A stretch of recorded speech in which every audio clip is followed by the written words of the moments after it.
ఎవరెవరికి డబ్బులు పడతాయి అండ్ సో ఎలాంటి డాక్యుమెంట్స్ కలిగి ఉండాలా, కొత్తగా జాయిన్ అయిన పిల్లలకి డబ్బులు పడతాయా లేదా, ఒకవేళ ఈ పథకానికి సంబంధించి తల్లి అందుబాటులో లేకపోతే ఏం చేయాలి, ఇంతకుముందు డబ్బులు పడని వాళ్ళు ఇప్పుడు ఎలాంటి డాక్యుమెంట్స్ కలిగి ఉంటే డబ్బులు పడతాయి, ఇంకా రకరకాల రీజన్స్ అయితే ఉన్నాయి. ఎంతమంది పిల్లలకు డబ్బులు పడతాయి అండ్ ఒక్కరికి పడతాయా, ఇద్దరికి పడతాయా, ముగ్గురికి పడతాయా అని చాలామందికి డౌట్స్ ఉన్నాయి. ఏపీ రాష్ట్ర ప్రభుత్వం తల్లికి వందనం పథకానికి సంబంధించి ఒక కీలక అప్డేట్ అయితే ఇచ్చింది. ఈ తల్లికి వందనం పథకానికి సంబంధించి డబ్బులు పడకముందు ఎలాంటి డాక్యుమెంట్స్ మన దగ్గర ఉండాలి అండ్ వీటికి కేవైసీ కంప్లీట్ అయిందో లేదో ప్రతి ఒక్కటి ఈ వీడియోలో ఎక్స్ప్లెయిన్ చేస్తాను.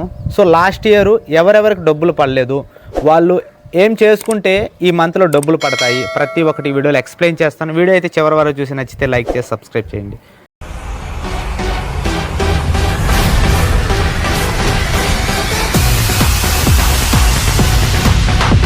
మీరు ఇన్ కేస్ తల్లికి వందనం పథకానికి సంబంధించి అప్లై చేసుకునేటప్పుడు కింది డాక్యుమెంట్స్ అనేది ఖచ్చితంగా మీ దగ్గర అయితే పెట్టుకోండి. గతంలో ఒక్కరికి మటుకే ఈ తల్లికి వందనం పథకానికి సంబంధించి డబ్బులు అయితే పడ్డాయి అండ్ ప్రజెంటు మీ ఇంట్లో ఎంతమంది పిల్లలు ఉంటే అంతమందికి ఈ పథకాన్ని వర్తింపజేయమని ప్రభుత్వం అయితే ప్రకటించింది. సో ప్రభుత్వం ఏం చెబుతుందంటే ప్రజెంటు మీ ఇంట్లో ఎంతమంది పిల్లకాయలు ఉంటే అంతమందికి ఈ పథకం వర్తింపజేయమని ప్రభుత్వం అయితే ప్రకటించింది. సో ఇప్పుడు పడే డబ్బులు ఎవరైతే ఉన్నారో, సో కొత్తగా కానీ పాతగా కానీ, సో ఇప్పుడు పడే డబ్బులు మీ ఇంట్లో ఎంతమంది పిల్లకాయలు ఉంటే అంతమందికి డబ్బులు అయితే పడతాయని రాష్ట్ర ప్రభుత్వం అయితే చెబుతుంది. మీరు ఇన్ కేస్ తల్లికి వందనం పథకానికి సంబంధించి అప్లై చేసుకునేటప్పుడు కింది డాక్యుమెంట్స్ అనేది ఖచ్చితంగా మీ దగ్గర అయితే పెట్టుకోండి. రాష్ట్ర ప్రభుత్వం ఆంధ్రప్రదేశ్లో గుర్తింపు పొందిన ప్రభుత్వ లేదా ప్రైవేటు పాఠశాలలో 1వ తరగతి నుండి అండ్ ఇంటర్మీడియట్ వరకు చదువుతూ ఉండాలని చెబుతుంది. నెక్స్ట్ ఎవరైతే విద్యార్థి ఉన్నారు కదా, కనీసం 75% హాజరు అనేది కలిగి ఉండాలంట. నెక్స్ట్ తెల్ల రేషన్ కార్డు కలిగి ఉండాలంట. ఆ విద్యార్థికి సంబంధించి తెల్ల రేషన్ కార్డు కూడా కలిగి ఉండాలంట. అండ్ తల్లికి సంబంధించి ఆధార్ కార్డు బ్యాంక్ ఖాతాలో లింక్ అయి ఉండాలంట. తల్లికి సంబంధించి ఆధార్ కార్డు బ్యాంక్ ఖాతాకి లింక్ అయి ఉండాలని తప్పనిసరిగా చూసుకోమని ఏపీ రాష్ట్ర ప్రభుత్వం చెబుతుంది. సో అప్లై చేసే విధానం ఒకసారి చూద్దాం. మందికి వచ్చే సందేహం ఏంటంటే ఎక్కడ అప్లై చేయాలి, ఎలా అప్లై చేయాలి. సాధారణంగా స్కూల్ యాజమాన్యం ద్వారానే ఈ వివరాలు ఆన్లైన్లో నమోదు చేస్తారంట. మీరు మీ పిల్లలు చదువుతున్న పాఠశాల ప్రధానోపాధ్యాయుడు హెడ్ మాస్టర్ కలిసి మీ డాక్యుమెంట్లు అందజేయాలంట. సో మీరు ఏదైతే మీ పిల్లవాడిని చదివించే స్కూల్లో హెడ్ మాస్టర్కి ఈ డాక్యుమెంట్స్ అయితే ఇవ్వాలని చెబుతుంది. అండ్ సచివాలయంలోని విద్యా సహాయకులు కూడా దీన్ని పర్యవేక్షిస్తారంట.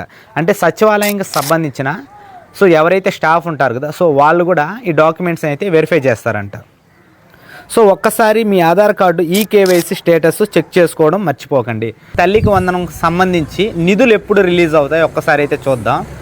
ప్రభుత్వం నుండి అందుతున్న సమాచారం ప్రకారం ఈ ఏడాది జూన్ 12, 2026న అర్హులైన తల్లుల ఖాతాలో నగదు జమ చేయాలని ప్రభుత్వం నిర్ణయించింది. అంటే జూన్లో ఏవైతే స్కూళ్ళు ఓపెన్ చేస్తారు కదా, సో అప్పుడు ఈ నిధుల్ని కేటాయించమని గవర్నమెంట్ అయితే చెబుతుంది.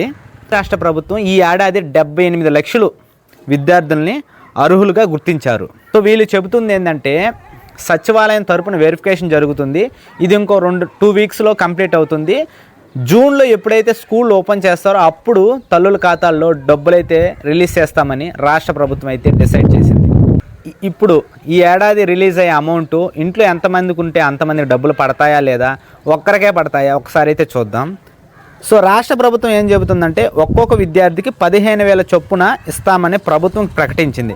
అయితే ఇందులో కొంత మొత్తం సుమారు 2,000 పాఠశాల నిర్వహణ, మరుగుదొడ్లు, శుభ్రత కోసం మినహాయింపు, మిగిలిన 13,000 నేరుగా తల్లి ఖాతాలో జమ చేసే అవకాశం ఉందని తెలుస్తుంది. అండ్ వీళ్ళు ఇంకోటి కూడా చెప్తున్నారు, ఈ ఏడాది ఇంట్లో ఎంతమంది పిల్లలు ఉంటే అంతమందికి డబ్బులైతే ఇస్తామని ఏపీ రాష్ట్ర ప్రభుత్వం చెబుతుంది. రాష్ట్ర ప్రభుత్వం నుంచి వచ్చిన ఒక బిగ్ అప్డేట్ ఏంటంటే జూన్ 12న తల్లికి వందనం డబ్బులు విడుదల చేయడానికి ముహూర్తం ఖరారు చేసింది. ప్రస్తుతం 78 లక్షల మంది డేటాను సచివాలయ సిబ్బంది చెక్ చేస్తున్నారు. కాబట్టి మీ ఆధార్ బ్యాంక్ అకౌంట్ లింక్ అయిందో లేదో ఇప్పుడు ఒక్కసారి చెక్ చేసుకోమని రాష్ట్ర ప్రభుత్వం చెబుతుంది. సో ఒకవేళ ఈ వెరిఫికేషన్ లిస్ట్ అంటే ఇప్పుడు ఎవరైతే అర్హులైనారో వాళ్ళ లిస్ట్ ఎలా చెక్ చేసుకోవాలో ఒక్కసారి అయితే చూద్దాం. సచివాలయంలోని విద్యా సహాయకుడు ఎడ్యుకేషన్ అసిస్టెంట్ వద్ద అర్హులైన వారి జాబితా ఉంటుంది. అంటే వీళ్ళు చెబుతుంది ఏంటంటే సచివాలయంలో ఎడ్యుకేషన్ అసిస్టెంట్ వద్ద అర్హులైన వారి జాబితా అయితే ఉంటుంది. సో వాళ్ళ దగ్గరికి వెళ్ళి ఆ లిస్ట్లో మీ నేమ్ ఉందో లేదో చెక్ చేసుకోమంటున్నారు. ఒకవేళ ఆ లిస్ట్లో మీ పేరు రాకపోతే సో దానికి సంబంధించిన రీజన్ కూడా అక్కడే మెన్షన్ చేస్తారంట. ఇన్ కేస్ మీకు సంబంధించి ఏమైనా పొలాలు ఎక్కువ ఉండడం అండ్ మీరు ఏమైనా ట్యాక్స్ కట్టుండడం, సో రకరకాల రీజన్స్ ఉన్నాయి. సో అక్కడే రీజన్ అయితే కూడా మెన్షన్ చేస్తారంట. ఒకవేళ ఆ లిస్టులో లేకపోతే దాన్ని సర్చ్ చేసుకోవడానికి కూడా గవర్నమెంట్ అయితే ఒక కీలక అప్డేట్ అయితే ఇచ్చింది. సో దాని ప్రకారం సో మీకు అక్కడ రిమార్క్ ఏంటో ఒకసారి చెక్ చేసుకొని మీ పేరు అక్కడ లేకపోతే సరి చేసుకొని అప్డేట్ చేయమని రాష్ట్ర ప్రభుత్వం చెబుతుంది. సో ఈ కేవైసీ మరియు ఎన్పిసి లింక్ అంటే ఏంటో ఒకసారి చూద్దాం. చాలామందికి డబ్బులు పడకపోవడానికి ప్రధాన కారణం బ్యాంక్ అకౌంట్ సమస్యలే. సో వీళ్ళు చెబుతుంది ఏంటంటే తల్లులు ఖాతాలకు సంబంధించిన అకౌంట్ యాక్టివ్గా ఉందో లేదో, ట్రాన్సాక్షన్స్ జరుగుతున్నాయా లేదా అనేది ఒక్కసారి అయితే చెక్ చేసుకోండి. అండ్ బ్యాంక్ అకౌంట్కి సంబంధించి ఎలాంటి ప్రాబ్లం ఉన్నా డబ్బులు అయితే మీ అకౌంట్లో అయితే పడవని ఏపీ రాష్ట్ర ప్రభుత్వం చెబుతుంది. సో ఈ పథకం ఓన్లీ గవర్నమెంట్ స్కూళ్ళకు వర్తిస్తుందా లేక ప్రైవేట్ స్కూళ్ళకు వర్తిస్తుందా ఒక్కసారి అయితే చూద్దాం. సో ప్రభుత్వంతో పాటు ప్రైవేట్ స్కూళ్ళకు కూడా ఈ పథకం వర్తిస్తుందని చెబుతున్నారు. ప్రభుత్వం ఈ పథకానికి సంబంధించి 6 రకాల వెరిఫికేషన్లు చేస్తుంది. ఒక్కసారి అవేంటో ఒకసారి చూద్దాం. కరెంటు బిల్లు నెలకు 300 యూనిట్ల లోపు ఉండాలని చెబుతుంది. ఆదాయపు పన్ను, ఇంట్లో ఎవ్వరూ ఆదాయపు పన్ను అంటే ఇన్కమ్ ట్యాక్స్ కట్టేవారు ఉండకూడదని చెబుతుంది. ప్రభుత్వ ఉద్యోగులు, ఇంట్లో ఎవ్వరు కూడా ప్రభుత్వ ఉద్యోగి లేదా పెన్షనర్ ఉండకూడదని రాష్ట్ర ప్రభుత్వం చెబుతుంది. అండ్ భూమి 3 ఎకరాల కంటే ఎక్కువ మాగాని లేదా 10 ఎకరాల కంటే ఎక్కువ మెట్ట భూమి ఉండకూడదని చెబుతుంది. కారు, ఇంట్లో 4 చక్రాల వాహనం, కారు, ట్యాక్సీ ఉండకూడదని, ట్రాక్టర్ల, ఆటోలకు మినహాయింపు ఉంటుందని రాష్ట్ర ప్రభుత్వం చెబుతుంది. మున్సిపల్ ఆస్తి అంటే మున్సిపల్ ఏరియాలో 1000 చదరపు అడుగుల కంటే ఎక్కువ నిర్మాణం ఉండకూడదని చెబుతుంది. ఒకవేళ ఈ పథకానికి సంబంధించి తల్లి అందుబాటులో లేకపోతే ఏం చేయాలి? ఒకవేళ తల్లి లేని పక్షంలో విద్యార్థి యొక్క చట్టబద్ధమైన సంరక్షకులు అంటే విద్యార్థిని ఎవరైతే అడాప్ట్ చేసుకొని పెంచుకుంటున్నారు కదా, సో ఎవరైతే ఉంటారో వారి బ్యాంక్ ఖాతాలు ఈ నగదు జమ అవుతుంది. జాయిన్ అయిన పిల్లలకు కూడా ఆ స్కూల్లో మీ డాక్యుమెంట్స్ దీనికి సంబంధించి అప్డేట్ చేస్తే తప్పకుండా వారికి కూడా నగదు అయితే అకౌంట్లో పడుతుందని రాష్ట్ర ప్రభుత్వం చెబుతుంది. రకరకాల రీజన్స్ అయితే ఉన్నాయి. సో వాటన్నిటికి సంబంధించి మీకు ఎలాంటి డౌట్స్ ఉన్నా కూడా కింద కామెంట్ చేయండి. గ్రేవెన్సీ వంటి సమస్య వస్తే ఏం చేయాలి?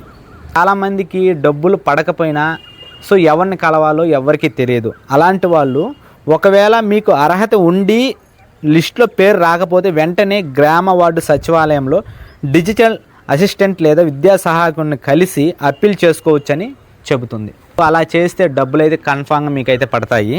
గతంలో కేవలం ఒక బిడ్డకే ఇచ్చేవారు, కానీ కొత్త ప్రభుత్వంలో చదువుకుంటున్న పిల్లలందరికీ ఇస్తామని హామీ ఇచ్చారు. సో దానికోసం ఏపీ రాష్ట్ర ప్రభుత్వం ప్రజెంట్ ఇప్పుడు ఈ 2016లో సో ఇంట్లో ఎంతమంది ఉంటే అంతమందికి డబ్బులు అయితే పడతాయని రాష్ట్ర ప్రభుత్వం అయితే చెబుతుంది. సో ఏపీ రాష్ట్ర ప్రభుత్వం ఇచ్చిన కీలక అప్డేట్ ప్రకారం జూన్ 19వ తేదీన తల్లికి వందనం నిధులు విడుదల చేస్తామని ఏపీ రాష్ట్ర ప్రభుత్వం అయితే కన్ఫామ్ చేసింది. సో రాష్ట్రంలోని విద్యార్థులు వారి తల్లిదండ్రులు కూటమి ప్రభుత్వం శుభవార్త అందించింది.